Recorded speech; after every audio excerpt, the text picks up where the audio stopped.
Ladies and gentlemen, good evening.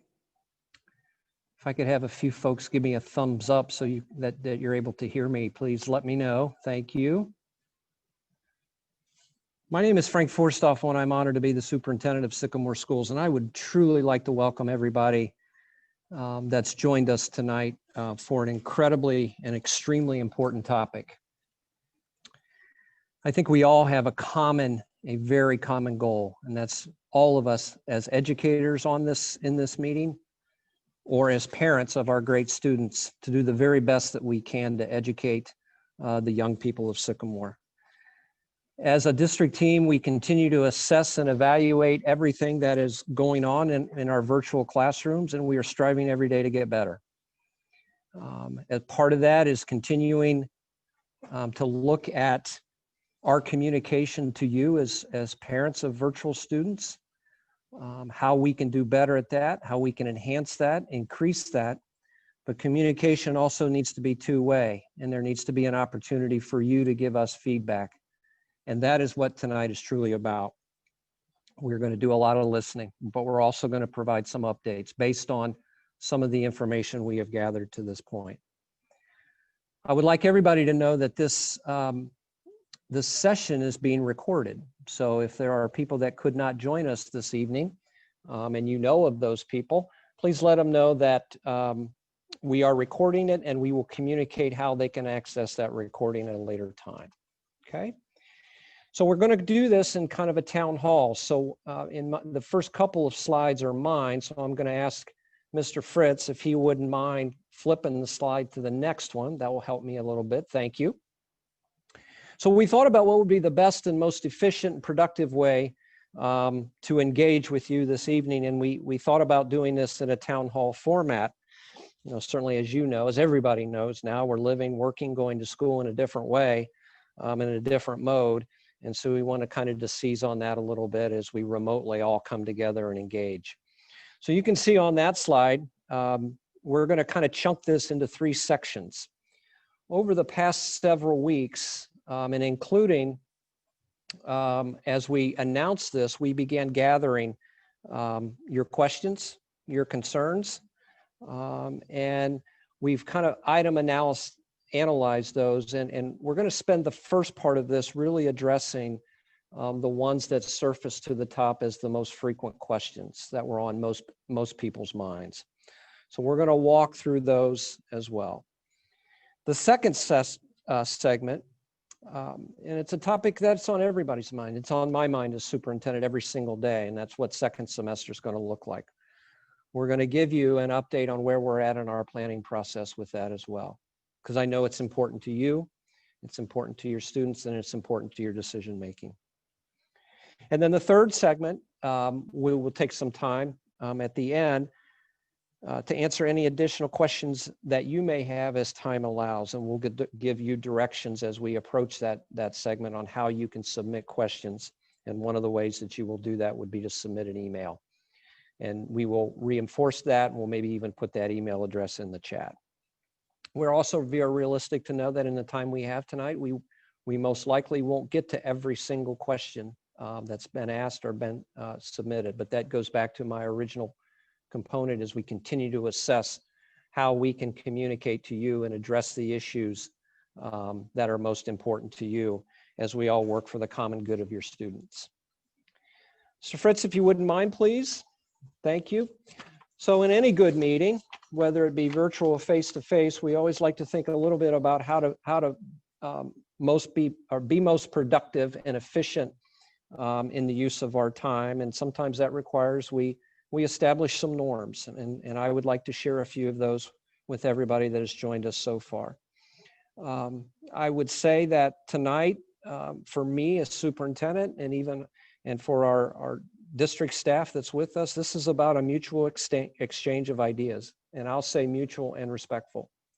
We want people to contribute, but we want this dialogue, and I'm incredibly hopeful that it'll be a respectful dialogue. Because our overarching goal is for us to take your feedback and to get better in our service to your kids.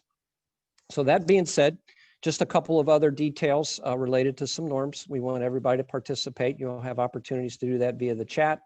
or questions and so forth. We'd ask just for a technical purposes that you keep your mic muted. That kind of hopefully eliminates any feedback that we may get. If there are additional questions, and I think Ms. Bonbright put that in the chat, you can put that to her email address, bonbrightm@sycamoreschools.org. If you have a particular question that is more directly related to what's going on with your child, we would ask you to hold off on those tonight and address those specifically to our virtual Learning Commons administrator, Molly Teslowitz, and her email is listed there as well. And then finally, as I mentioned before, this meeting is being recorded. So for those of you that want to see it again, or for those of you that know people that could not join us tonight, I would encourage you to have them peek in and take a look at it. Okay, so those are our norms. So who's joining us tonight? We have obviously a number of parents that have joined us who are very interested in our collaboration tonight. But we have a number of members of our district team that are anxious and ready to share with you their experiences and their expertise in the service of your kids. I'm not going to go through that entire list, but you can see some of the amazing servant leaders that are with us this evening. A big part of this session tonight, you will hear from a number of those people because they are working really closely with all of the areas that directly relate to our virtual instruction of our kids. And I want to thank them for being part of this event tonight. There's one that I didn't list on there. Yes, she is on there. I did, so I won't have to go back to that. So you can see we have a wealth of expertise, we have a wealth of knowledge, but we have a wealth of care from the district perspective that's here to provide some insight to you and to take your questions as well. So with that being said, we do, like all good town halls, there needs to be a moderator, and we have the best one. Mallory Bonbright, our community relations director, changed her title recently. She's going to kind of guide us and walk us through tonight. There's going to be opportunities for all of us to give feedback at different points. And so she'll kind of walk us through, and I will hop in towards the back end of this presentation. So welcome everybody. I'm very glad that you're here. Mallory. Hi everyone. We're very excited to spend some time with you this evening, and we wanted to kick it off with a little feedback. So as you see, there are some directions on your screen for how to join our poll. We're asking you to describe in one word or an emoji how your student or students are feeling right now about virtual learning. So you can either join us by typing that link into your browser, or you can text Sycamore COM 2M751 to the number 37607, and once you receive a text back, then you can text us your response. I'll leave the directions up there for a minute, and then Mr. Fritz can pull up the, yes, we can definitely put the link in the chat.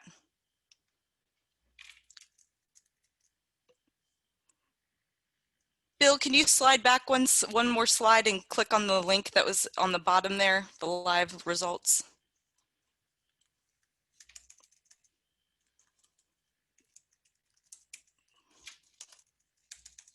Hold on, let me grab this link for you guys because I think it disappeared on me.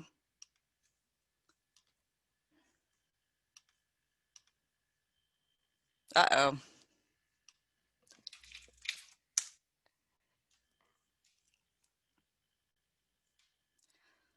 Let's see. Am I able to share my screen? Yes, you can, Mallory. Okay, let's do that real quick. Let me stop sharing and let you do that, okay? Okay.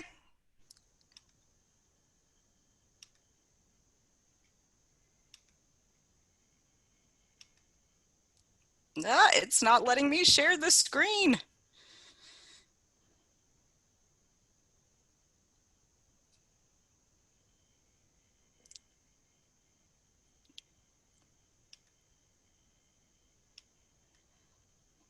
Mr. Fritz, it's telling me host disabled participant screen sharing, even though I'm the host. Give me 1 second. I'll make an adjustment.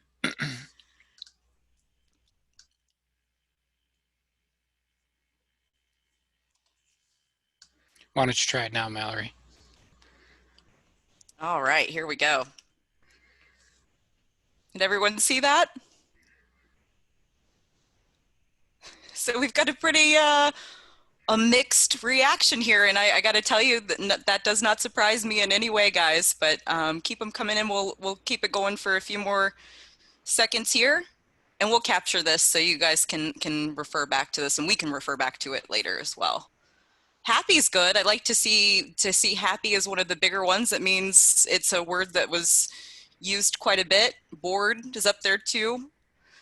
So we're gonna hopefully answer a lot of your questions tonight and address some of these issues that might be causing you to have a negative reaction here on this. So Mr. Fritz, I'm going to stop sharing and let you take back over again.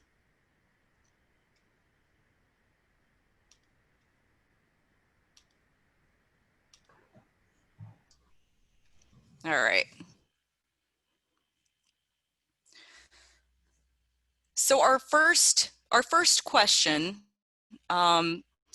really, we just wanted to open this up, and what I did was we had over 50 some questions that we received on top of all the great feedback and questions we were given from our virtual PTO board. So I tried to essentially combine some questions because there were a lot of, as you can imagine, similar themes and similar questions that came along. So let's just started off by going through some of the questions we've received and concerns about equitable education of face-to-face learning and virtual learning. So let's talk a little bit about how face-to-face is different this year, as well as how is virtual learning similar and different from face-to-face this year. So Leslie and Jessica, I'm not sure who wants to hop in first, but would you mind opening your mic up? Happy to. Good evening, everybody. Thanks so much for being here and for sharing these questions. When I think about the changes for what face-to-face looks like now compared to what it was, we tried our best to make it as similar as possible because we know how important that is for our children and for our staff as well. That being said, CDC has some very specific guidelines about how we need to make sure that we are checking children's temperatures and social distancing and the wearing of masks and those types of things. So I would say that one of the big differences this year is the amount of structure that we have had to put in place. So just to give you a real quick snapshot of that, as students come into the building, just the way that they distance themselves, just even entering the building. Every student has their temperature scanned. Students wash their hands around 5 times a day. There are separate breaks to wash hands because we know the importance of not just using hand sanitizer, but washing hands. Those are scheduled within our day. Students that when they line up for lunch, there's a very specific protocol for that. At dismissal time, again, we are making sure that students are distanced and making sure they're keeping that spacing. They wear their mask the entire day except for when they are eating a snack or eating their lunch. When they go outside for recess, they are able, if they are able to maintain that distance, be able to take their mask off and enjoy some fresh air. But recess doesn't look quite like it did before because we are minimizing the children's access to be able to touch equipment and those types of things. I can also say that one of the other differences is the children right now are in a cohort and they move around within that cohort, so they don't see necessarily as many other kids in their grade level as they did before. Because of all these changes, it does impact the organization of the instructional day somewhat. We have to schedule in those times, so it is not as it's not as flexible as perhaps it was in years past. But when I looked at the virtual first grade schedule and I looked at what our first grade schedule looks like, we're still hitting those same points. We're still having our morning meeting time. We're spaced, but we're still accessing that same connection within our kids. I look at the reading, writing, and math and those instructional times. those are still part of our day, obviously. We still have brain breaks similar to what they do within the virtual classroom as well. Our no new instruction block looks a little bit different because we have to schedule those in very controlled groups so that we don't mix our cohorts. So those are planned throughout the day. So it's not as flexible as it used to be, but we still do have those opportunities for kids as well. So those are some of the things that are different from this year as opposed to last year. Jessica, are there some other things? Yeah. When Leslie was talking about all of the increased protocols in the buildings, that's really impacted our instructional minutes. So we've had to be about getting that time in and making sure kids are getting everything that they need, because we do have less instructional time in the building. You know, one of the other big differences is that all of the fun special activities that we've been able to have in the past, large group assemblies and big group gatherings, we've not been able to do those. You know, we're hoping to be creative and plan things that can be both for our face-to-face and our virtual kids moving forward. But right now, we're just not able to do those things. I wanted to add a few things, Leslie, about some things that are the same for face-to-face and virtual. I know I saw some questions pop up in the chat about curriculum and instruction. The curriculum maps that the teachers are following, so the order of what they teach and the order that they teach it in, that is the same for both virtual and face-to-face. The curriculum materials are also the same. Teachers have autonomy to bring in extra things.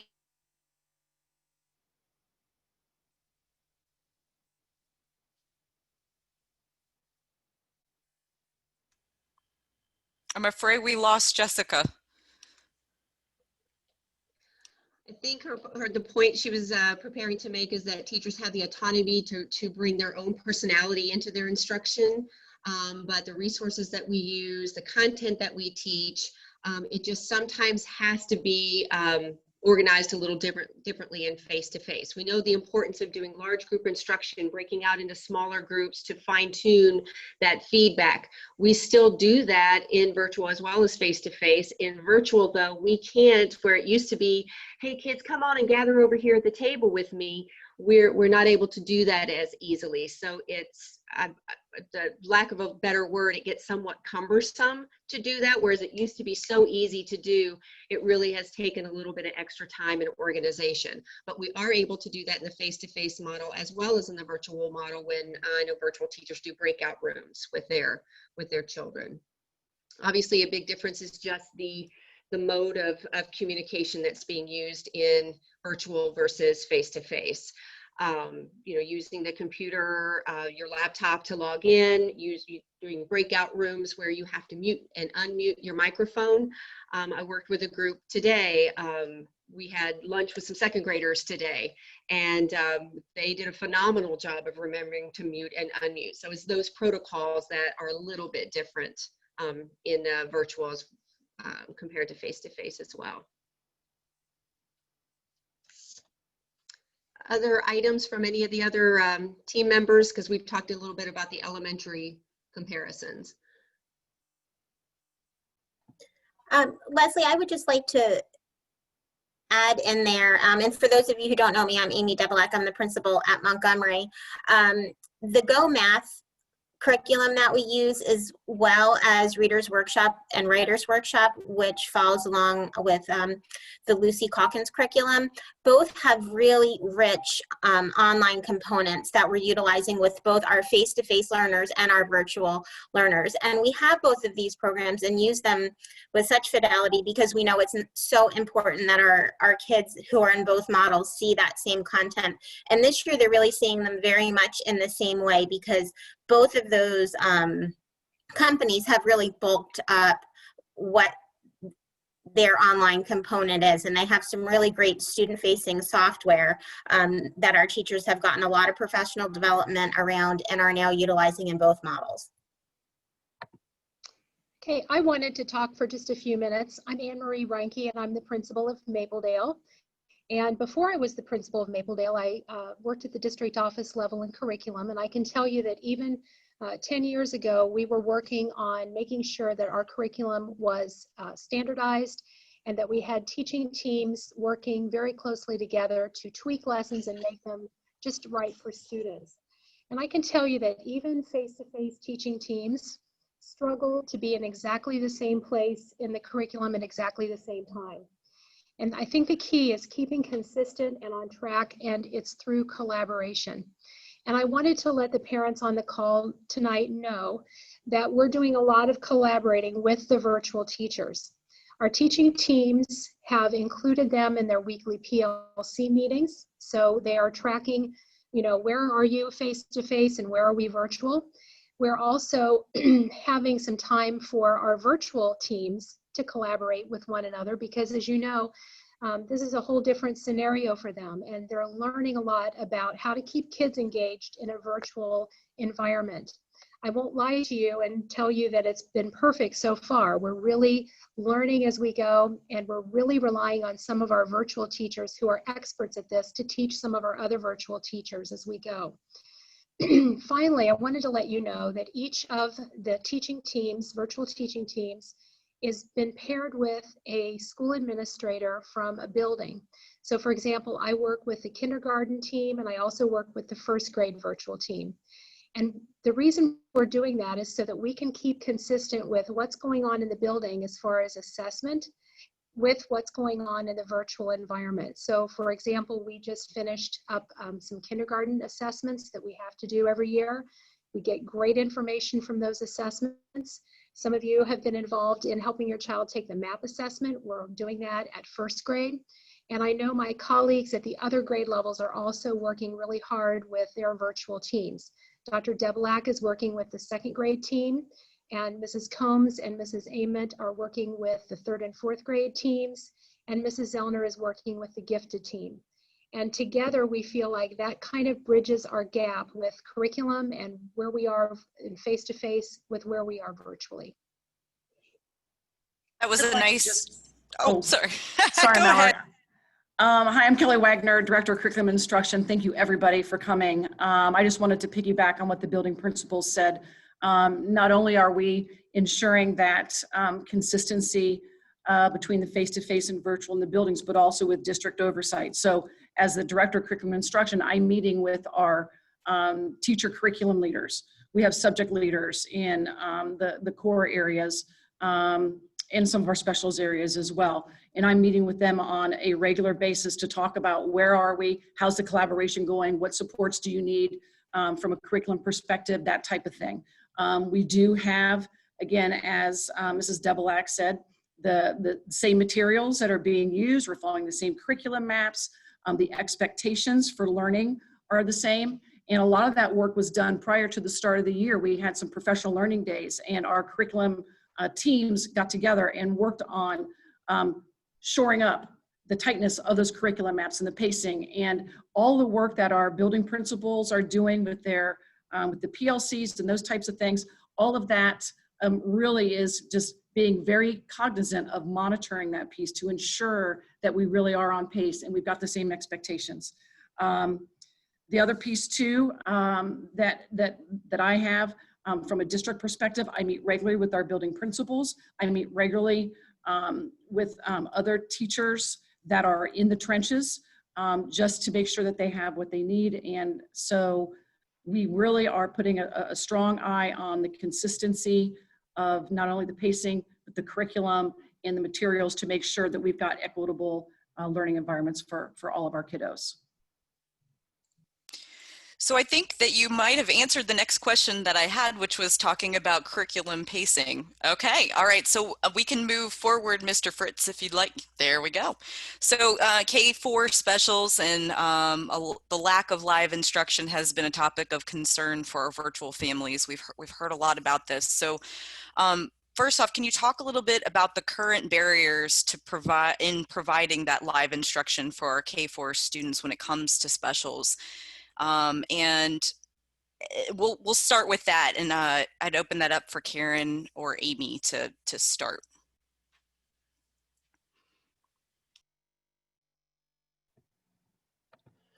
I'm happy to start. So our face-to-face teachers are using choice boards as well. So I just wanted to start there, and that the way they're presenting curriculum is very similar this year. The entire way that we have done specials in the face-to-face environment has changed this year. So as you know, we've done A through D Day for years, but this year we were not able to do that due to all the different scheduling changes that we had to make within the master schedule. So our specials time in the face-to-face environment have decreased to 30 minutes. We're no longer able to do houses. Everybody stays within their own cohort. So that really has reduced the amount of teaching time, because the specials teachers also need to disinfect their classrooms between each cohort. So that requires us to have 10 minutes approximately between each cohort going into that room. So just to kind of give you an idea of why we made the changes we made within specials in the face-to-face environment. So what choice boards do, and we use choice boards a lot within the elementary curriculum, is a way to differentiate. So every child doesn't necessarily need to be doing the same thing at the same time. And it really allows that choice and voice, which we know is so important to our students developing a love of any of those special areas. I would like to share, a really great example, I think, of the continuity that we're seeing between specials and face-to-face and virtual is in music. So the music department approached us as an administrative team, and we're really concerned about that continuity of curriculum across environments. So they asked us to purchase a software program that we are all using now for the kids, so that they all stay on that same pace. Because we know it's important in the K-4 area that kids are having similar experiences, so they can make really good choices when they go into green school. So I had the pleasure of going in the other day and watching Miss Visman use that curriculum with our face-to-face second graders that I know she's doing with our virtual second graders. So that was really cool to see. Media Center is really very, very dramatically different in the face-to-face environment than it has been in the past. So our Media Center specialists are spending a lot of time with our face-to-face students using those choice boards, and also spending time teaching them how to access virtual books and different activities that you'll see on our launch pad, as well as your Media Center center's launch pads. Those are my dogs barking in the background wildly, so I do apologize for that. But so Media Center, yes. So we are not able in the face-to-face environment to do a rotate or any checkout of books this year, because we don't want kids touching those same materials, and disinfecting isn't really an option, because we don't want to damage our book collection, quite honestly, with wiping everything down.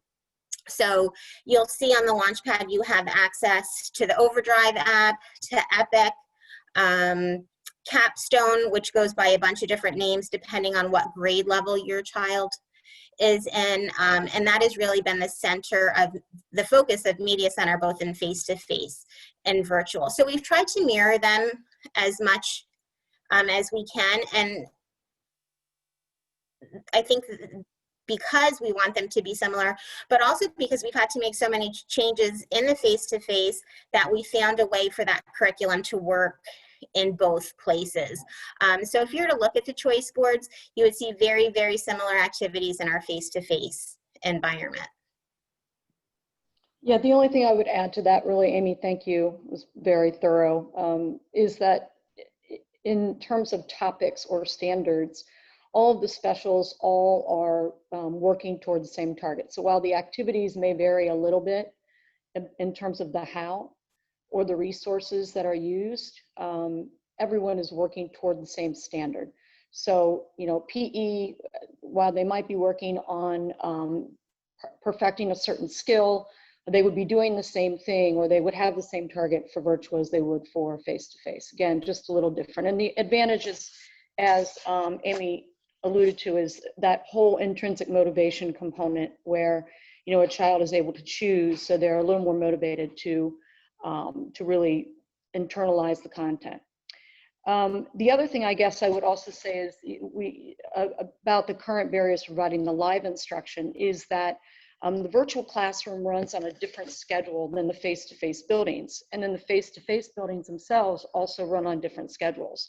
And the reasoning for all of that is that we have similar, or we have shared services that we utilize. So shared special educators, shared intervention specialists, shared gifted specialists, and so ESOL specialists is an example. So in order to make sure that everybody can see and has enough of those resources, we need to make sure that those schedules are actually at different times. So the ability for then a specialist who's teaching media center at Montgomery would not necessarily always line up with the special's time frame for another classroom in the virtual setting.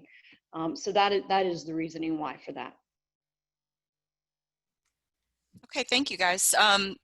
There are some differences at grades 5, 6 with specials. I know Mr. Tudor is on the call as well. I didn't know if he wanted to add anything. Mr. Tudor, you're welcome to unmute yourself. Sure. My name is Matt Tudor. I am the principal at Green. Thanks for having me on tonight. We're kind of stuck in the middle as we are in a lot of things. So, for example, our classes for gym, art, and computer science follow the choice board like the K-4s do. However, we are able to offer live music classes for orchestra, band, and general music choir mix. For us, the choice board ultimately came down to staffing. We had to make significant changes to our master schedule too, for a lot of the things that are already mentioned. And we were not able to staff specials for art, gym, or computer science. Additionally, as Dr. Devlak mentioned, our specials were cut to 30 minutes this year. So it does look a lot different. I think I'm sorry that the kids aren't able to access those. I know how valuable those are. But, you know, once this thing's over, we'll do the best we can to make up for any lost time in those classes. Thank you, guys. So our next question is about assessment. So we've received quite a few questions about map testing, grading, and how else we are assessing our virtual learners. So Anne-Marie and Kelly, I'd like to open it up to you to just talk a little bit about how the district is assessing the growth of our virtual learners.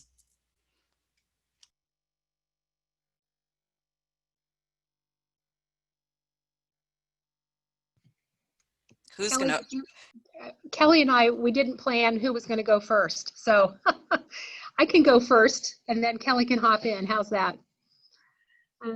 So we've been in the process of administering our several assessments that help us determine sort of a baseline of where your child is functioning and how we can move your child through the curriculum and show the optimal amount of growth for them.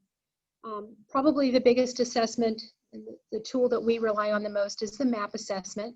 And for those of you who brought your children in face-to-face here at Mapledale a couple weeks ago, thank you. That was a big endeavor. We had the kids sit and do their reading and math assessment at one time, which was an exercise in stamina for those kids, and they did great. I was so proud of them.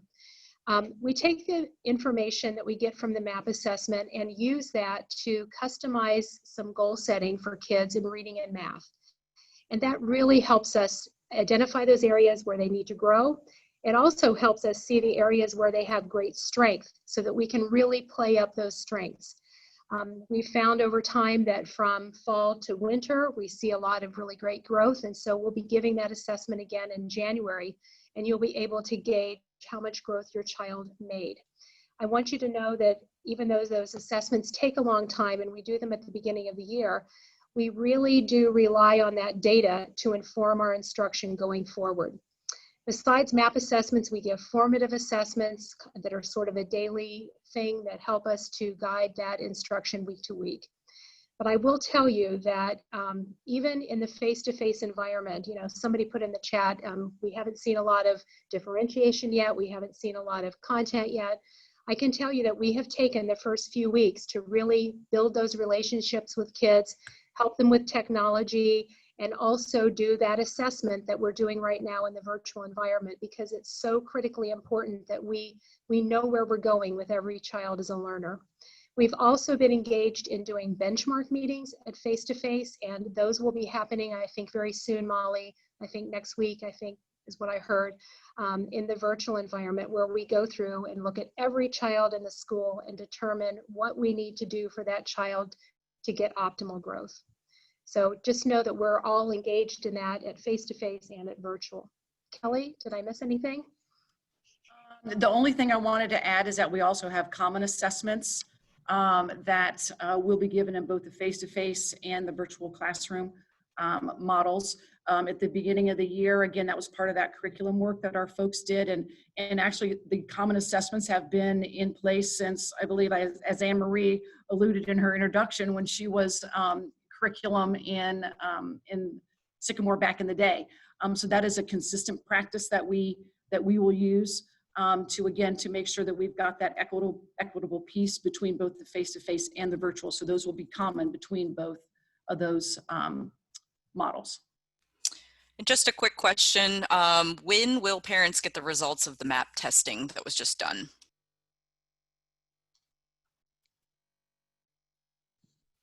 We typically send out those results when we send out report cards. This year, we're doing our report cards electronically, which is great, but we will be sending a paper copy of the MAP assessment so that you can see all of your child's data. We'll probably send that around the same time we send report cards. We also have a letter from Mrs. Neighbor that explains the norms, and so it's easy for you to understand where your child falls in that band. If I might add, Mallory, I know there was a question in the chat about AIR assessment, so I just wanted to make sure that I mentioned that if I could.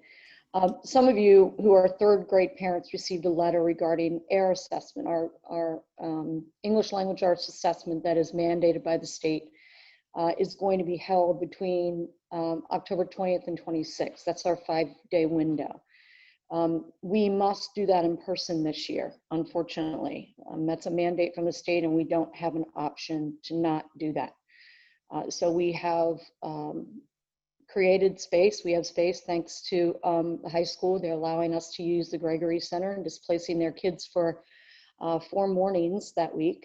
And we are going to be using all the safety and health protocols in order to make sure that we can do that safely. We have had some parents ask about other options. Unfortunately, we really don't have any. There is, and I will say to you, there is an option for parents. The parent is to opt out, and the option is to opt out. That for you is your option. As a district, we don't have that option. We must give the assessment, and we did have parents ask whether or not we would be penalized, and in fact, the district will be. We receive 0 points for any student who does not take the assessment. But we understand your decision. And certainly the safety and health of your child is number one, and so we support that if that's what you need to do. But know that we will do our very best to make sure that we do it in a very safe and healthy way, and so that your child can perform their best on that assessment on that day. Karen, would you mind if I just hop in here real quick about the 3rd grade ELA assessment? Absolutely. I just wanted to let parents know the 3rd grade ELA assessment instructionally is the most valuable piece of information we get from state tests.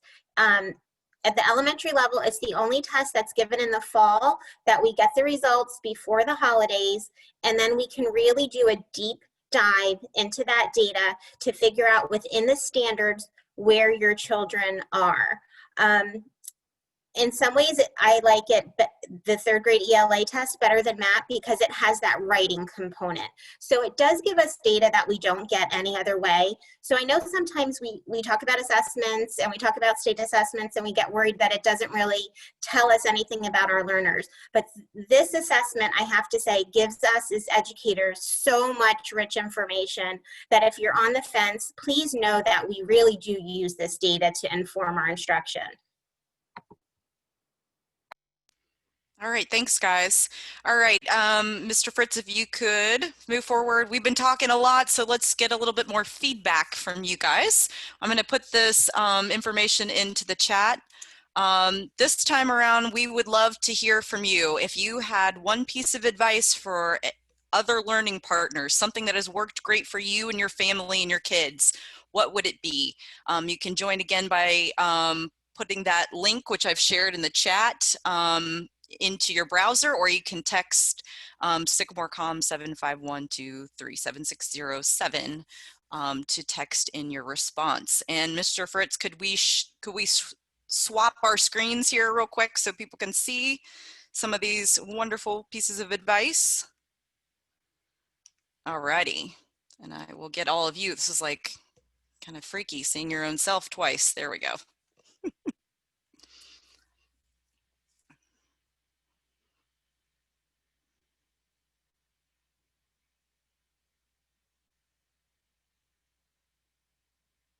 Fidget spinner.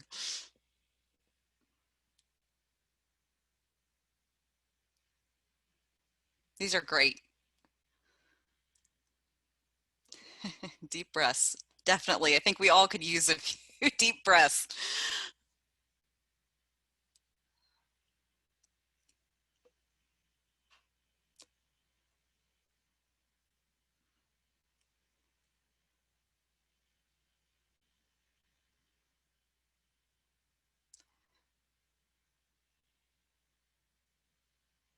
In-room basketball hoop. I really like that. That's a great idea. What I'll do is I will share the results of this because I think all the tips that are coming in are going to be very helpful for people to take a look at. So I will compile those and share those via email after the session.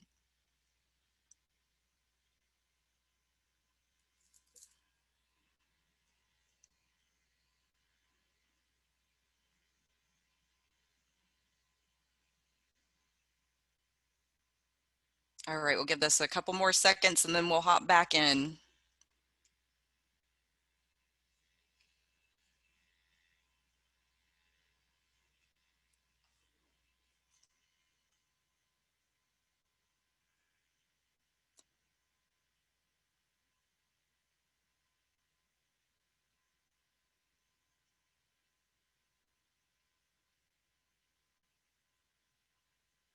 All righty.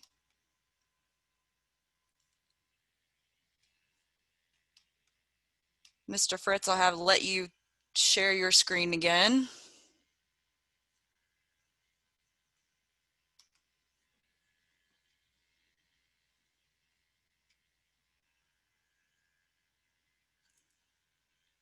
All righty. So moving on now, we want to talk a little bit about schedules and screen time. Of course, we've had quite a few questions about both things. Things like, can the day be less structured? Can we provide longer breaks for kids? Can we make all virtual student lunches at the same time? So Karen and Molly, if you would talk a little bit about how adjusting the schedule places a challenge on some of our learning partners and how it impacts the educational experience. Molly, I'm gonna let you go first, if that's okay, and then I can follow up. Absolutely. So thanks for the opportunity to weigh in on this question. So just a little bit about the scheduling, a little bit of the backstory. So when during those extra time, those extra days that were afforded to teachers and staff when they came back before the student starts, started back, one of the key things that we had on our plate was really crafting a schedule. And what does it look like for virtual learners? What should it look like? We had a lot of different factors at play. As you know, all the 4 elementaries are on different start and end times. And so one of the things that we want to do is have a consistent start and end date to the virtual school day for all virtual students K-4 in an effort to try and streamline those times for virtual families. So we didn't go class by class. From there, we connected with the homeschools to make sure that we were doing the same amount of instructional time in virtual versus face-to-face. So if I were a face-to-face first grader, how many minutes of math would I get a day? We wanted to make sure that was the same for virtual students in that same model. So then we took those chunks of time and then added in things like brain breaks and lunch and specials, all that kind of good stuff together. And then we worked with the teachers. So the virtual teaching teams got together in collaboration with some of their face-to-face colleagues and some of the building level administrators, Kelly Wagner, myself, Karen Neighbor, and used their expertise to kind of craft what the schedule and what the day would look like. So a couple things came out of that. One of the things that doesn't maybe pop off the schedule if you look at it is the role of no new instruction. And no new instruction is really kind of like a catch-all time where we have students who can work with teachers to get some extra help, do a remedial group, make up for an absence, go over something they needed extra work on, but also that's when a lot of our students access other services. So for example, special education teachers, that's when they meet with their students. ESOL teachers, that's when they meet with their students. We're gearing up to start intervention in the virtual model and the face-to-face model. That's when those teachers will meet with their students. So if you look at the entire schedule virtually, K-4, you will notice that there is no new instruction overlap between grade levels. So if I am an ESOL teacher, for example, I can weave my way through the day and don't have to worry that I would need to try and pull a second grader and a fourth grader at the same time. So because of all those factors, one of the unintended consequences is it created some different lunch times as all the different groups were trying to fit in their schedule.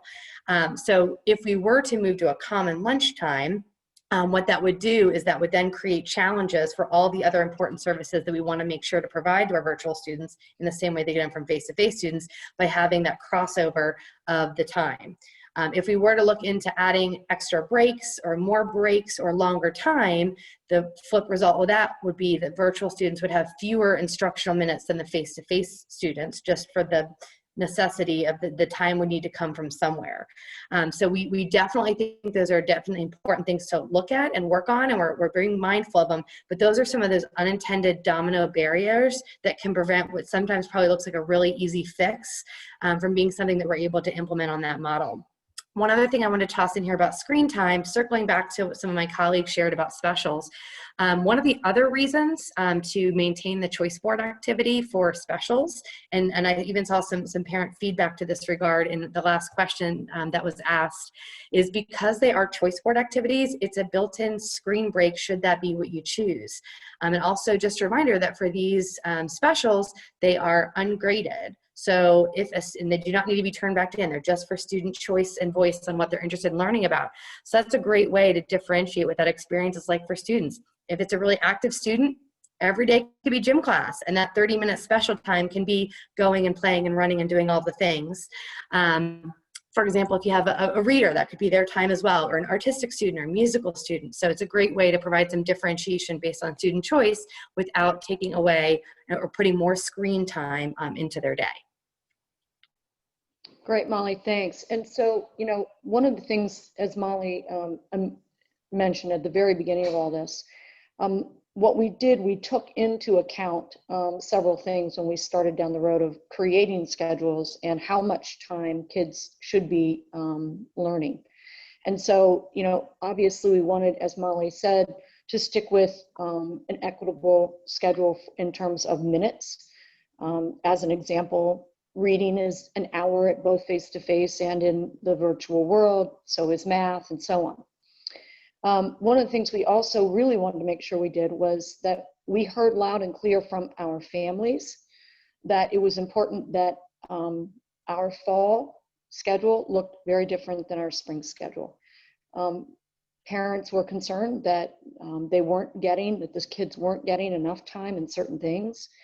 And we made sure when we were talking through this that we were going to make sure that we had enough time so their students could meet all the standards that they typically meet in a given year.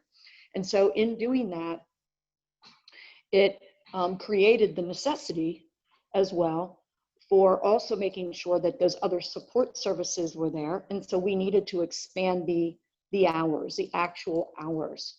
I know that was difficult for some people to switch to, expecting that it would be different, but maybe not as different as they had thought. And so we know that that was a challenge in the beginning. We also know that there are people who would like more flexibility in their day. And yet, in order to maintain the amount of minutes, in order to maintain the same level of services, we needed to make sure that we scheduled them with the people, with the support people that they typically see. Some of that flexibility that other districts are providing, it is found in the fact that those districts are not providing direct instruction or actual instruction with the teacher from the district. It might be through an organization or an app versus the actual teacher. And so as a district, we had determined that we wanted to make sure that it was our teachers teaching the courses. We were utilizing our curriculum and our resources and materials, and that we were maintaining the same amount of minutes in terms of instruction. And so with all of that comes, I'll say, a little rigidity in the schedule, but we are looking for ways, and we'll provide you some opportunities for feedback, because we are looking for ways perhaps to create more flexibility in maybe even the smallest ways as we move toward planning for second semester. So we will give you the opportunity to give us feedback about that, as well as screen time, because what's interesting is we hear both sides of the coin. We hear not enough, and then we hear too much.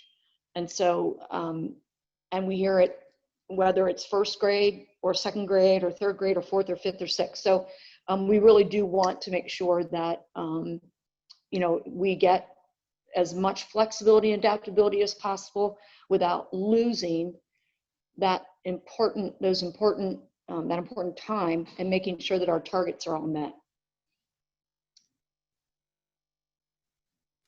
Okay, I think Mr. Tudor wanted to jump in as well. Yeah, thanks, Mallory. Real quick, just the story of our schedule and how it came about. We landed on the 5th and 6th grade schedule for basically opportunities for our virtual kids. If we align them to two teams that are face-to-face with the same bell schedule, then we were able to create a master schedule that did two things. One, it allowed Mrs. Coleman to teach our double accelerated math kids. That's something that's been going on at Green for a long time. And by aligning to the face-to-face schedule, her schedule now fits where she can teach both face-to-face and the virtual classroom students. And the other piece, which really is bigger and affects more students, is music. By aligning to the face-to-face with virtual, then our music teachers are able to follow a bell schedule to help support students as they learn instrumental and through the choir. Did want to jump back really quick, Mallory, if I have a second, to the assessment piece. So we designed a system in our professional development days before school started to really make sure that there was alignment between face-to-face and virtual. It came through the weekly guides that our teachers create, and they do that through weekly department meetings where they are creating resources for students. They're analyzing test data on students and making sure that they are aligned in pacing. And I know someone previously said aligned in pacing doesn't necessarily mean every day, but we're trying to keep them in a spot where at the end of the quarter, they can all ensure that they're on the same spot. At the end of the semester, they're all on the same spot, even though it might look a little bit different from a day-to-day perspective. And the message that I've given our teachers is we can't be the ones who are creating gaps in our students' learning in our district through the work that we do. And, we have administrators who sit in those meetings, and I can tell you that our teachers are great.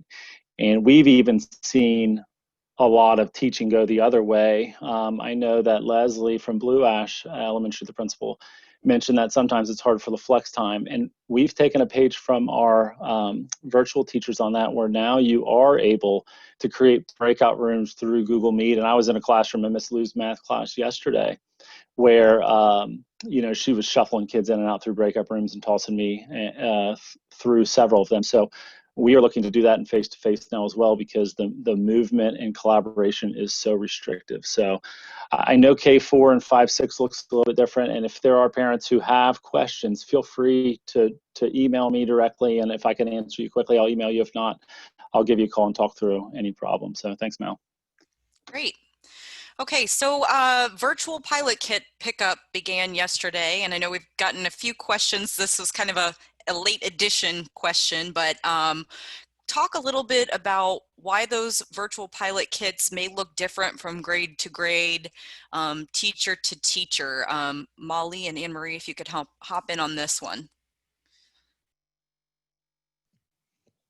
Sure, I'd be able to address a little bit of it, and then Molly can hop in and finish up. One of the challenges that we realized early on this summer actually is how are we going to get materials into the hands of kids who need them in the virtual environment. We've done several different things. We've done some pickups. I know we did the kindergarten pickup here at Mapledale a couple of Saturdays ago, and the kindergarten teachers provided tools that we wanted to hand out. Even that handout showed me that we had differences between teachers. One teacher passed out a lot of information, a lot of materials, and another teacher passed out very little. It really determines the teacher's teaching style and what they choose to pass out, so it does vary from teacher to teacher. Some teachers are using many more electronic resources, while other teachers who are perhaps maybe a little more old school are using more print resources. So it will vary teacher to teacher. I do know that this was our first time with the pilot boxes, and so some of the teachers I think weren't quite aware of all the things that they could have put in the boxes that they didn't. So we'll get better with this over time. This is really a mechanism to provide you at home with the materials you need and not have to ask you to go out and purchase anything additional. Molly, did you have anything you wanted to add? Yeah, I was just going to say that ditto to a lot of what Anne Marie said. Is I think that for the virtual teachers and I, that element, the virtual teaching is new, and virtual teaching in this manner is new. And sending these pilot kits home when you're first starting to plan and prepare, you're kind of not. It's like trying to pack for a vacation, and you're not sure if you're going to the beach or going skiing. You're not like sure what to put in the bag, what to put in the box. So I think teachers definitely had some ideas and learned, and we will be improving every single time around. The way that we approached it is we had every grade level team kind of meet as a virtual grade level team and just talk about what type of things their grade level we're working on or we're going to need.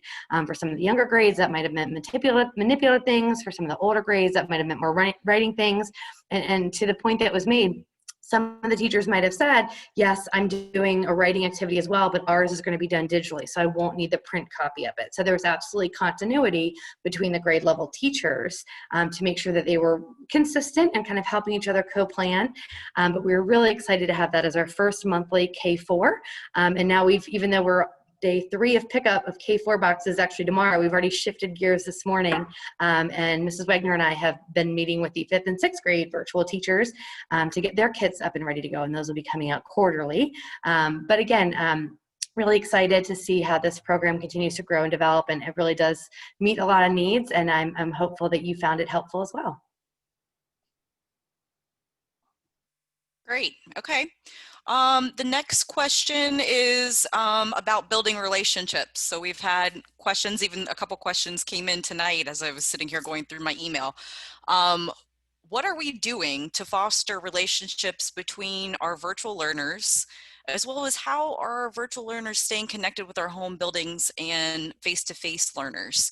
And I think this is kind of a question that I want to go around the horn with our principals to talk a little bit about the different things that are happening.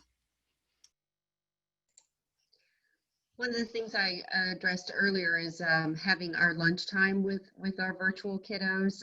That's one of the things we miss most. Even in face-to-face, we're not able to engage with our kids as much as we typically would. It's just, let's face it, this is nothing like what we ever expected school to be. Or our relationships to be.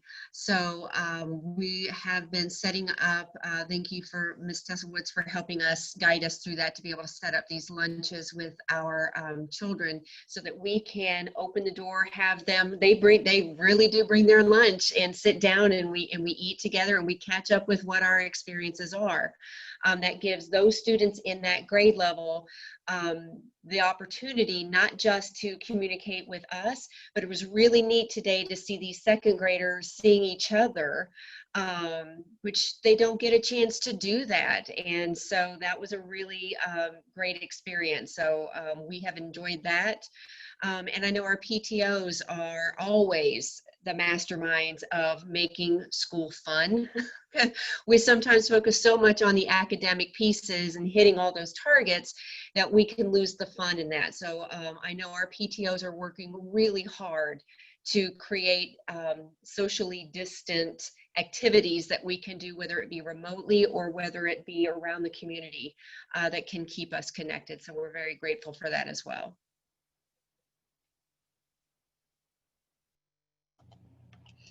I can jump in here just for a moment. I know that we all have special events that are special to our individual buildings. And as we plan those events in our buildings, we're all thinking about how do we make sure that all of our kids are included. One thing we do here at Sims that our kids love in the fall and in the spring is Sim Steppers, and kids get to go outside and walk the track, and they count their miles and their laps and and they earn little shoes for their keychains. So just last week we had some teachers and some parents collaborate on how to get that up and running for both our face-to-face kids, doing it safely here because we can't do it like we did it last year, and then also including our virtual kids in that. Our Halloween parade is also an event that everyone adores and loves, and we know that we can't do that safely this year. And so we're talking about how can we do a virtual parade, send us pictures, and we'll create a slideshow so that during the Halloween or fall celebrations at both school and in virtual, everybody can look at those pictures of all of their friends, regardless of their learning environment. They can have that video as part of their celebration. So we're all trying to think and be creative about those activities and festivities that we all know and love in our own schools, and trying to be really creative about planning those moving forward to include everyone.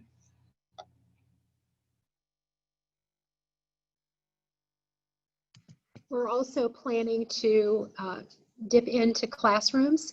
One of the things that the K-4 principals are doing is evaluating our virtual teachers, and so we'll be actually joining classes and sitting in to evaluate the teachers, but also to greet the kids.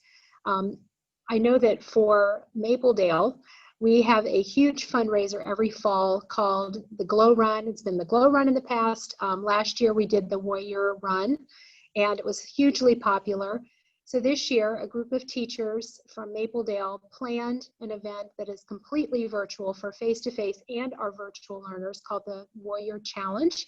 And kids are going to discover what makes them their own unique warrior and take pledges. And I think we've already raised a lot of money.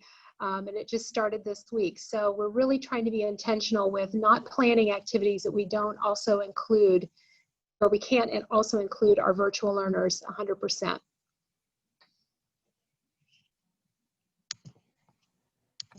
Yeah, and I know all of us are working closely with our PTOs as well to plan fun nights. So at Montgomery, we're having our fall family fun night. It's on the 23rd. You're gonna get links in this week's more so that we can all spend some time together, since, you know, as Mrs. Ralston said, we're not able to do our typical fall activities that we always enjoy so much, whether it's costumes or word parades with adjectives to describe our costumes, or all sorts of fun parties that we typically have. We're not having them at the building level or virtually, so we're finding other ways that we can celebrate together. You know, and we as building principals, please, if you have a great idea, email us. We are so happy to engage in that conversation. You know, everyone is more creative than I am. So if you have a great idea, let me know, and I'm happy to talk to you about it. And I know the other principals feel the same. I will also add, and Amy, you brought up a good point about making the information in the SMORE. Please make sure that you are checking that SMORE, because some of these activities, when they come up, we want to make sure that you have time to prepare for that. Every fall, our PTO puts on a fantastic haunted festival, and it's the big event of the year. And of course, that came quickly when we started the school year. Very quickly, they had to activate that activity. And so look for that information in your building SMOREs for those activities, and make sure that it just helps get that information out there so everybody can connect.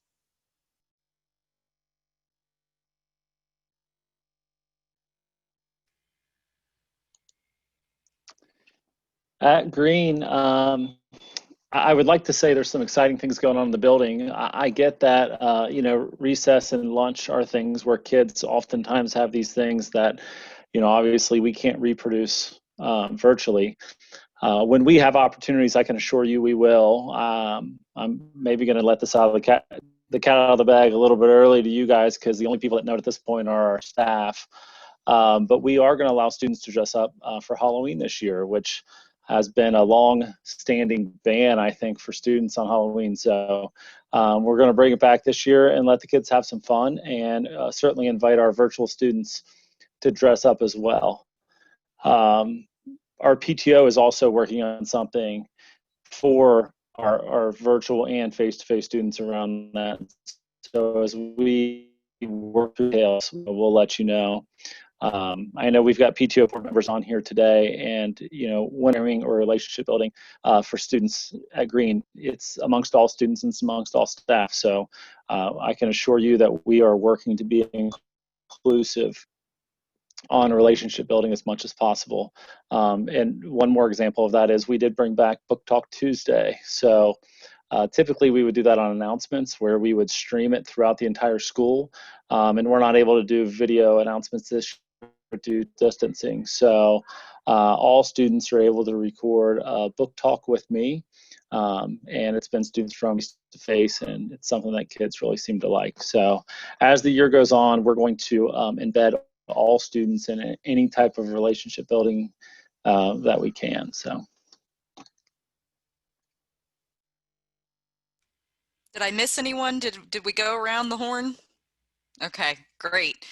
Mr. Fritz, I'm going to have you go ahead and slide past the next slide there. We're going to just save that for time. It's actually a great question, which I plan on emailing to you, asking your creative ideas for ways that we can foster those relationships. So look for that along with the results of the other polls that we put out. So now I kind of want to turn the tables here and talk a little bit about second semester planning. Obviously, a question on all of our parents across the K-12 spectrum on their minds. So Frank, let's just talk a little bit about, first off, what the district's working on right now as we plan for second semester. Thanks, Mal, and thank you to the great leaders that are on this call who provided a lot of great information leading up to this, and thank you to the parents who gave us some great feedback and some further questions that we need to address moving forward. But knowing that this is a topic that is on everybody's mind, we began as a leadership team planning several weeks ago, knowing that the second semester was going to be upon us towards the end of January, 1st of February, and we knew that there was going to be many things that we needed to think about in order to make sure that we had the right plan in place moving forward. And as everybody will recall, when the Board of Education approved the Healthy Back to School plan, we asked for a one-semester commitment. So we want to make sure that we're doing everything we can where our students and their families are in the best possible learning environment that they feel is best for them. And I also am very clear, and I completely understand that as we move along in this planning process, that as we get to the point where parents are starting to think about what decision they may need to make, They need to understand what the two worlds are going to look like. Will there be differences moving forward in either the face-to-face virtual? And you have my commitment that as the process moves along, we will be very clear in what the two learning modes will look like, specifically if there's any changes that need to happen. So if you'll take a look at the slide, we've looked at several areas that we believe in, and part of our typical planning process is we try to look at overarching questions that really guide our thinking. And so you will see a number of those up there. And one of those at the very top, understanding, of course, now that we do have currently in place pretty specific guidelines around physical distancing and health protocols. How do we balance a change, maybe a high number of model changes, while maintaining those physical distance parameters and the healthy protocols that we need to be in place, because obviously the overarching commitment is to make sure our students and staff are safe. So we need to start thinking about that. And I'll talk to you a little bit in just a moment about how we're starting to gather that data. You know, one of the other kind of related to that, the next two questions really kind of address that even more specifically, is if we got to the position where we had a potential elementary face-to-face influx back into the face-to-face, how would we handle that? Understanding, you know, the building capacity and classroom capacity and so forth. So we got to look at how we might be able to handle that. And if need be, that would be within the building. If we had to deal with that and work through that, do we look at additional space that could accommodate that? Overarching all of this, and we talked a lot about this tonight, and your questions were fantastic, parents, about this, is you're incredibly in tune with ensuring your student is on the right learning path, and that is a continuous learning path. So if there are changes at the semester, how do we ensure that the continuity of learning goes uninterrupted, and how do we maintain that level of learning continues to move forward? You know, one of the subsets of this is transportation. I mean, as we've updated the community over the course of the summer on the transportation challenges, our transportation department did a phenomenal job of balancing ensuring healthy distances on the bus with ensuring we get our kids to school in a reasonable amount of time. That's a factor we need to think about as we move forward in this planning as well. And then kind of overarching all of that, everybody, is we just don't know what the health situation is going to be like. We just don't know. As all of us are living and working through this, we know that the virus can be unforgiving and really doesn't give us a lot of advance notice on what it's going to do.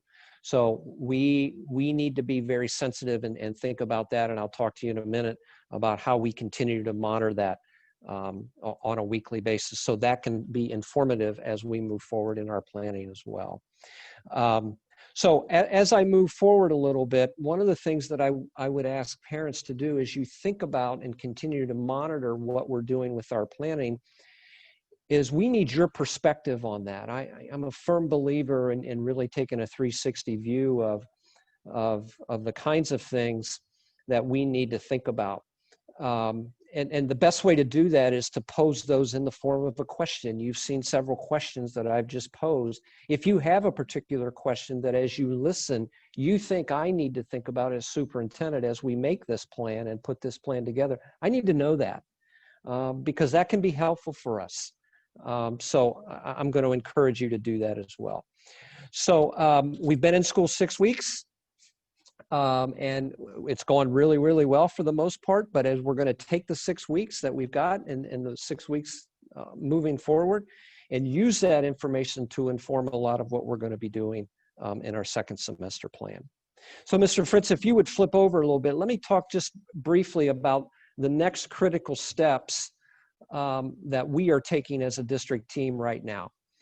One, kind of addressing one of those first couple of questions about capacity within our buildings.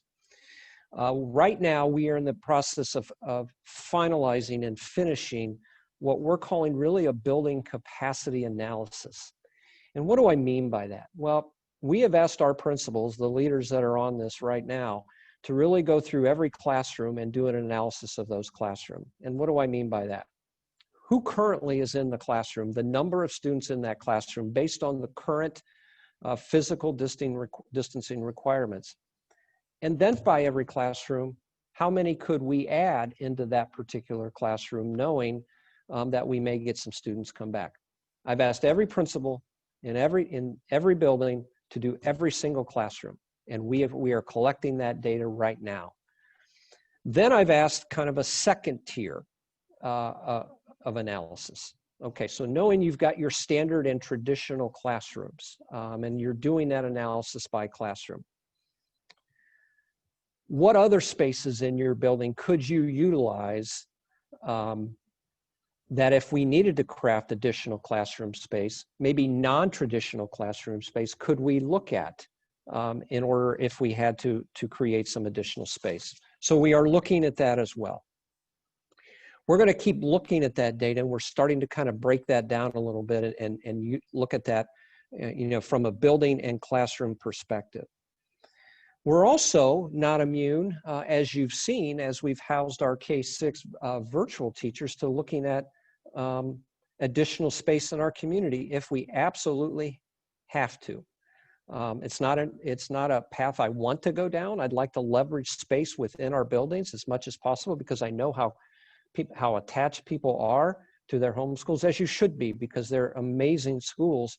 But if we got into a situation where we had to leverage external space, we're not immune to considering those as well.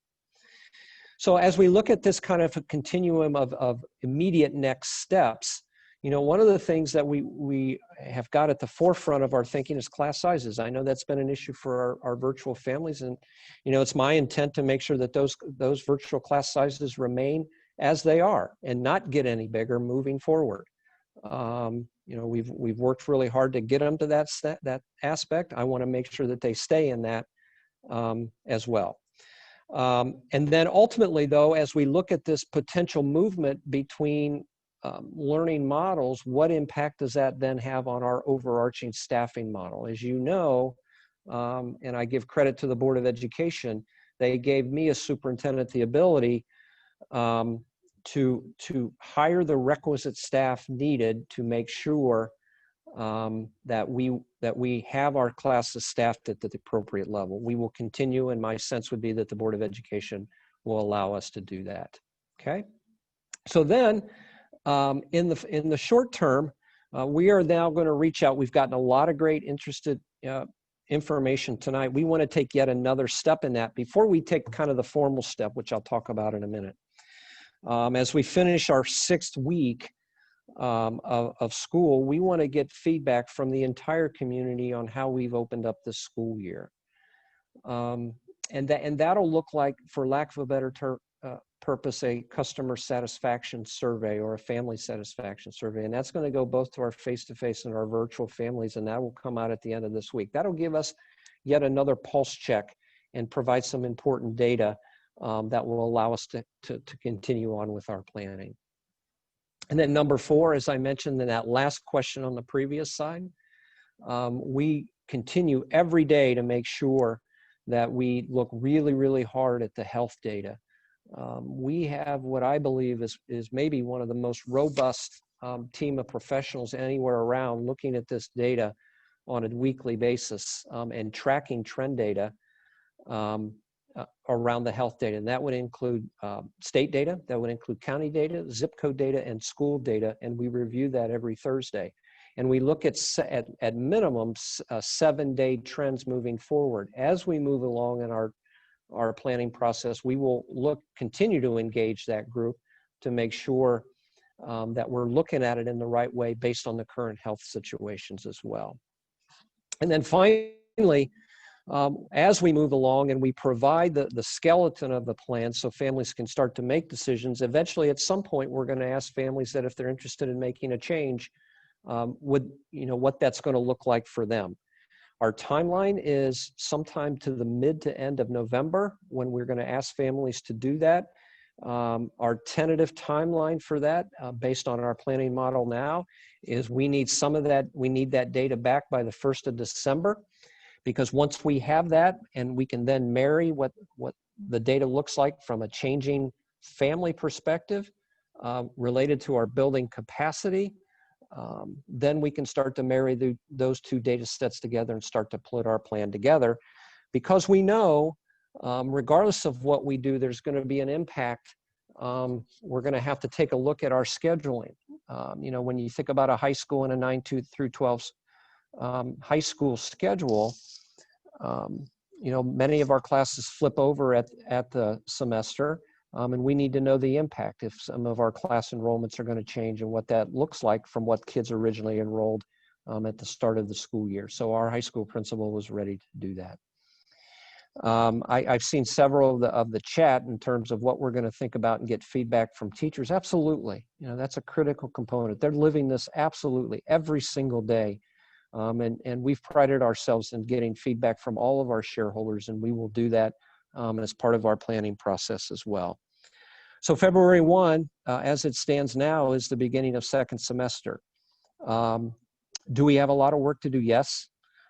Do we have the team in place to get it done? Absolutely. Are there many questions that are left unanswered? Yeah, there are. I'll be very honest with this community. But my sense is, and my hope is that if you've seen our progress, our process from the end of last school year to where we're at right now, our team really stepped up and put a healthy back to school plan in place that I can be really proud of, and hopefully this community. Is it perfect? No. But our process will be solid as we make the right decision for our students and families. So I would encourage you to ask the questions you're asking in the chat. Those are important things for me as superintendent as I lead this great leadership team to make sure that we do the very best. Your feedback and most importantly, your perspective is incredibly important as we work through this planning process. So Mallory, I appreciate the opportunity. All right, so we want to get some feedback from you again. So I'm going to put the link and the text number in the chat again. What is one positive thing about virtual learning that you would like to see stay the same for second semester? So we will open that up and I will share my screen momentarily.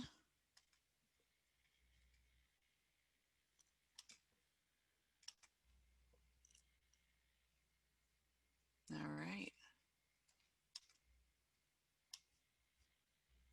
Teachers, teachers, teachers, teachers.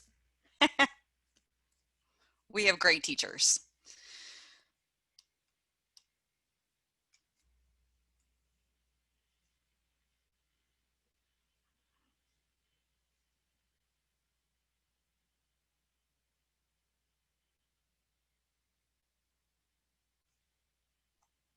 This is great, guys. Thank you for this. Keep them coming. Yeah.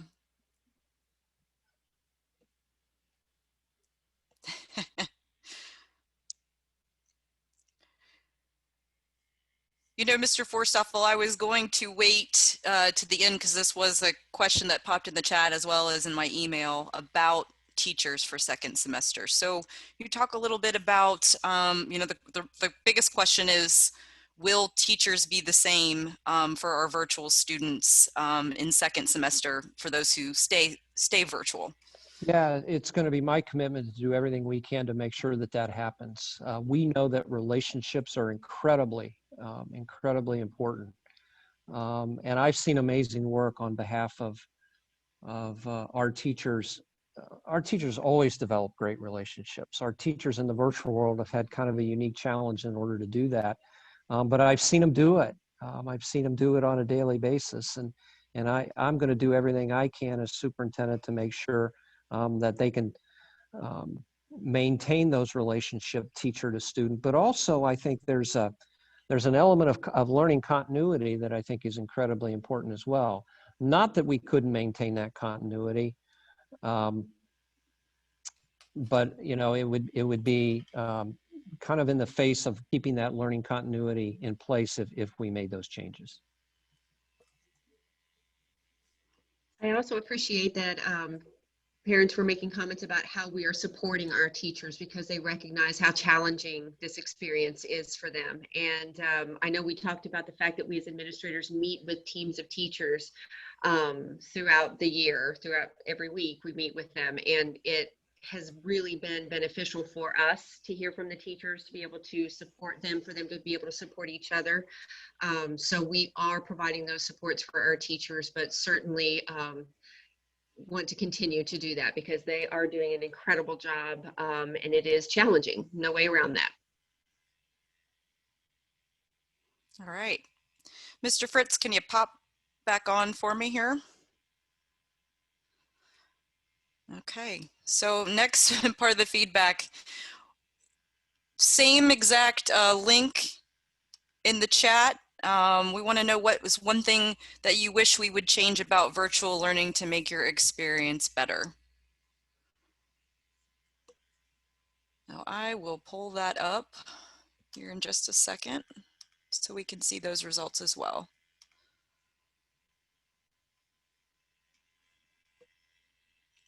All right.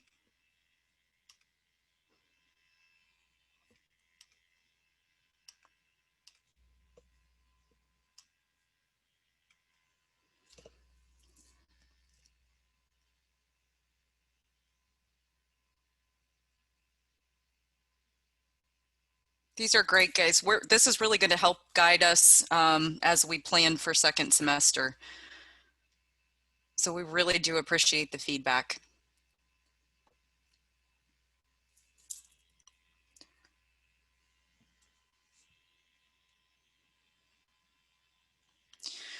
So while those are continuing to populate on your screen, another question that came up about second semester, talking about virtual class sizes. I know there's some concerns about virtual class sizes maybe getting a little bit bigger. So I just wanted to open up the question for the panel if anyone wanted to weigh in on class sizes for us.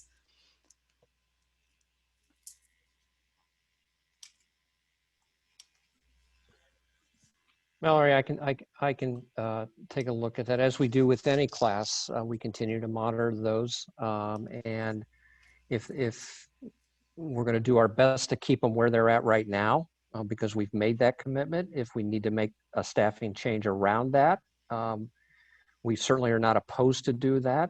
You know, I'm grateful that the Board of Education has allowed me to allocate resources in order to do that. So we're gonna do what we can to make sure that those class sizes stay exactly where they are, and they don't get any bigger. I don't know how. I think that's about as clear as I can say it. All right. I'm going to keep that open for now, but Mr. Fritz, if you could pop the screen back up. There we go. So just a couple other questions that popped in, and I want to be respectful of everyone's time because we're now at 8:03. So a couple questions that popped. Question about homework and assignments. Are virtual students receiving homework? And do they need to be turning in assignments? There's been just some questions about that clarification.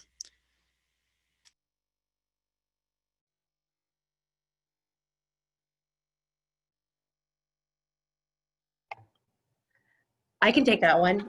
Yes, obviously it's grade level dependent, so things will look different in kindergarten or first grade than they will in 5th and 6th grade. But yes, students in the virtual classroom are doing assignments, they're getting feedback, they're earning grades, the exact same as their face-to-face peers. Any specific questions about grading policy or homework versus classwork or things like that would be best directed at your student's individual teacher, but definitely follow up with me if I can assist. Okay. The other question we had about it, when will students be doing group reading and when will reading materials be available, actual books?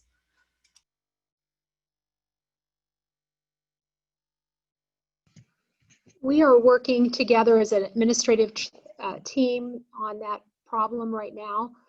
As you know, it's a challenge when you do reading workshop to make sure that you have just right books in the hands of all the students.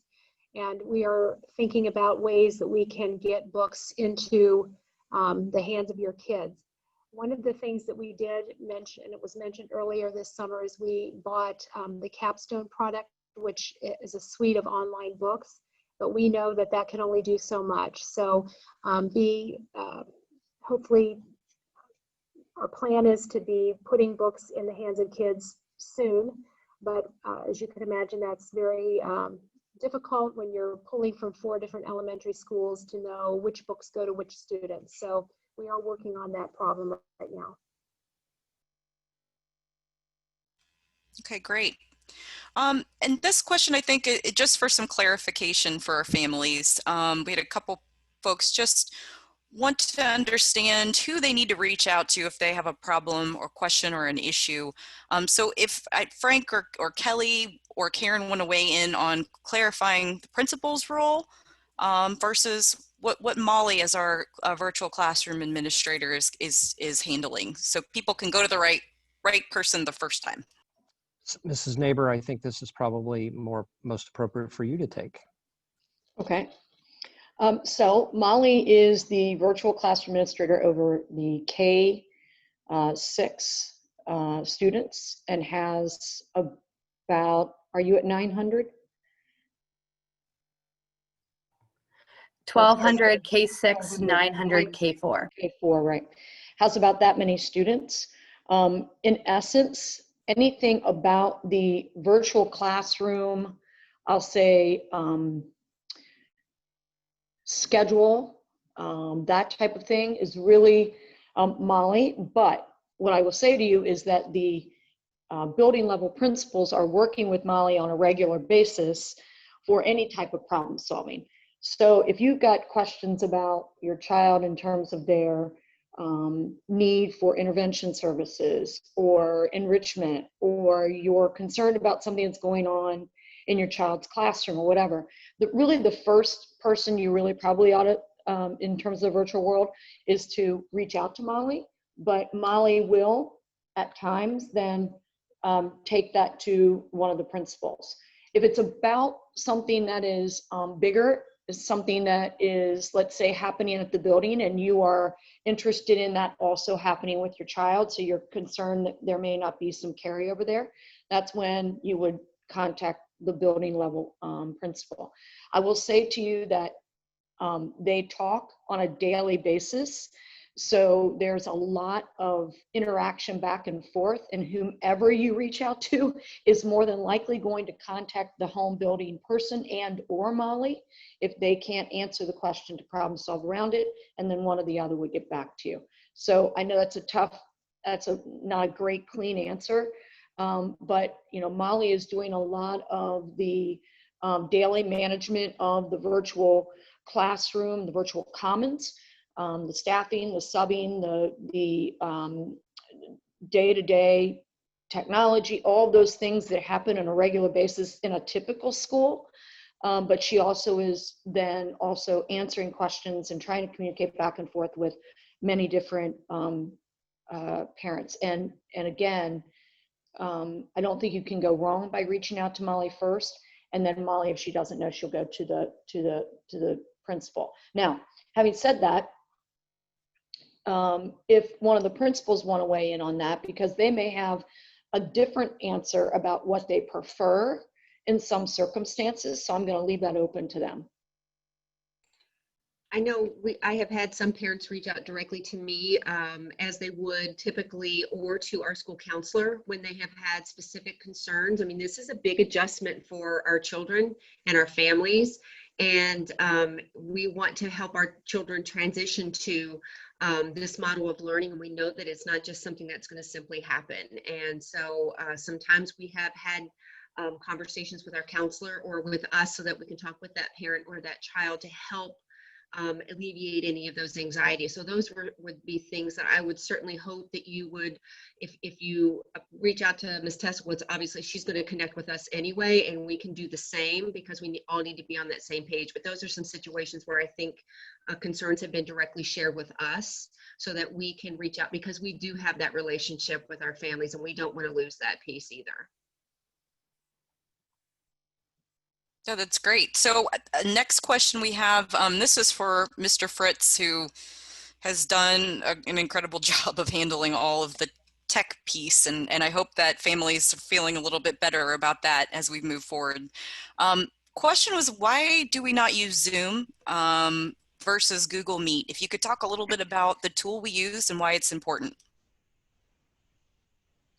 Yeah, sure, Mallory. Thank you for the question, everyone. We have looked at Zoom earlier in the pandemic when it was April, May. We watched to see all the Zoom bombing that you probably had heard of in the news. We were concerned about that. We were also concerned about integration and really keeping us in the same type of programs, our teachers, and integration and integrating into those programs easily. So we're using Google Meet because it integrates well with our Google Classroom. It also integrates well with our calendaring, with our Google Calendar. So we were trying to create a system that didn't fragment our teachers any more than it have to. But at the same time, we're also trying to provide a safe and secure environment. We've still seen in the news just recently of Zoom still getting Zoom bombings. And Google has done a much better job of that. Will I tell you that at the very outset, back in April and May, all the tools were in Google Meet? They were not. What we have seen in the last 2 months, we've seen even Google introduce a blur on a background for our teachers, which is a privacy and security feature.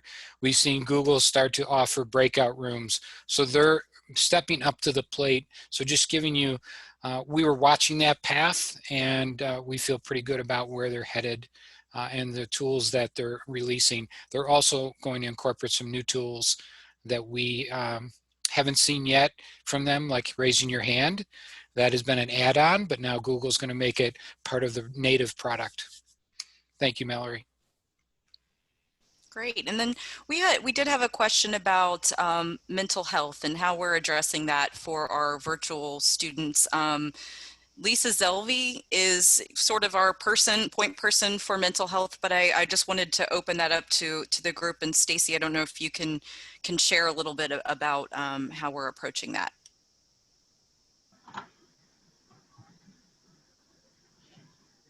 Sure. Good evening, everyone. So Mrs. Zelvi is working closely with our counselors to monitor the engagement of students and the needs of not only our students, but our staff as well. So making sure that we are addressing the components that need to be addressed and responding to the needs that are arising. So I know that, she is working on that with our counselors, and more information will be coming regarding that in the future. There was a lot of information and opportunities prior to the beginning of the school year to engage in just how to come back to school in this environment, in this very unique environment. So we want to follow up with those pieces and make sure that we have opportunities for our staff and our students and our families to engage in opportunities that would help support whatever needs there are that are arising. Great. Okay. So I think we are about 10 minutes over our time. So I think we're going to wrap it up here. Frank, if you wanted to add anything in, I can tell you just from a communication standpoint, we learned so much from our Healthy Back to School planning this summer. And we will do our very best to keep you in the loop about what's going on as we plan for second semester so that you guys feel very comfortable with what direction you and your family go. Well, thanks. And I want to thank everybody who joined us tonight. And if you'll kind of remember how we started, I asked this gathering tonight to be highly engaging and respectful, and we've gone over the bar as we do in Sycamore. That's what's really special about our family community of learners. I've also noticed that in the chat, as I was talking about second semester, there was a lot of great questions. Again, as I challenged you to do, to put your perspective on it, and that helps us. And we will look at specifically those questions and the ones that are incredibly important for us as we make our plan.